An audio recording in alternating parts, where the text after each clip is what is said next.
วันนี้เราจะมาแนะนำตัวอย่างวิธีป้อนข้อมูลก่อนที่ว่าดินมันซ้ำกันเนาะตอนดินเลขที่ซ้ำกันจะมาเลือกป้อนเนาะเราจะมาเลือก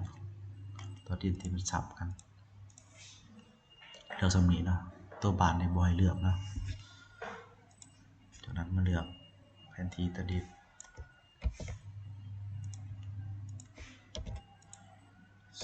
423เนาะแล้วกดค้นหาเอามาสังเกตเบิ่งเนาะมันมีข้อมูลแล้วอยู่บ้านหาสะขาวแต่ว่าดินของเรานี่อยู่บ้านซ้ายเนาะของเราบ้านซ้ายแต่ว่าตอนดินที่ตอนดินมันซ้ำกันที่ปอดเนาะมีแต่ว่าบ่ให้ข้ามเนาะมันไปข้ามไปเลยนี่หรือว่าตอนดินเลขที่423ของบ้านซ้ายจะบ่เข้าในระบบก่อนให้เขามาบนห้องคุมแบบการป้อนข้อมูลเนาะห้องออโต้นี่ให้เปลี่ยนมาเป็นเพิ่มตอนดินที่ซ้ำกันคราวนี้เนาะจากนั้นก็มาเลือกบ้านซ้ายเลือกบ้านซ้ายเนาะจากนั้นเลือกเจ้าของดินก็ตามนี้เนาะ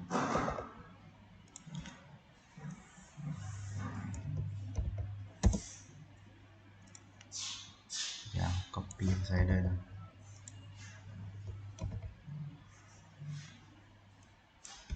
ปัจจุบันโปรเกียวอยู่บ้านไม่ว่างเรื่องสุขมาให้แก่ประสาทเรียกเนาะประสาทสุขมาบ้านไม่ว่างแซวไม่ว่างมักแซวเนาะไม่ว่างมักแซวนาทีครับก็ไปอย่างนี้เลยนะนาทีเปลี่ยนนาทีตัวนี้ออกนะ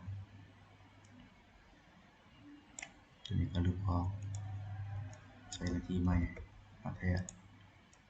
3เนื้อไม่ใส่นะเพิ่มใหม่นะเบิ่งเส้นทางสายเสื่อมตัวนี้เปลี่ยนเป็นทางสายแง่มันคือแล้วทางสายแง่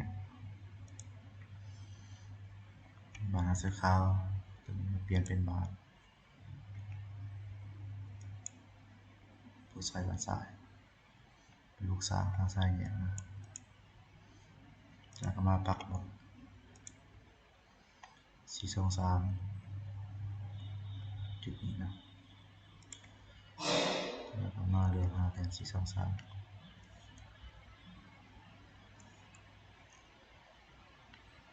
เนาะปักหมดแล้วcopy พิกัดเราเป็นตัวมาวางใส่เนาะ copy เอาจากนั้นก็บันทึกถือว่าดินทั้ง2ตอนเขาจะได้เป็นเพิ่มเข้าแล้วเนาะถ้าเรามากวดหาเราเหมือนเนาะ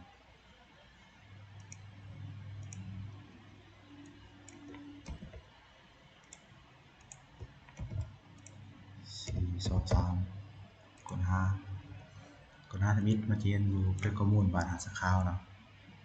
จะมี2ตอนหนึ่งหาสะขาวแล้วตอนหนึ่งอยู่บ้านซ้ายตอนนี้ตอนบ้านซ้ายตอนหาสะขาวก็เลยซับกันให้เฮ็ดอันนี้เนาะ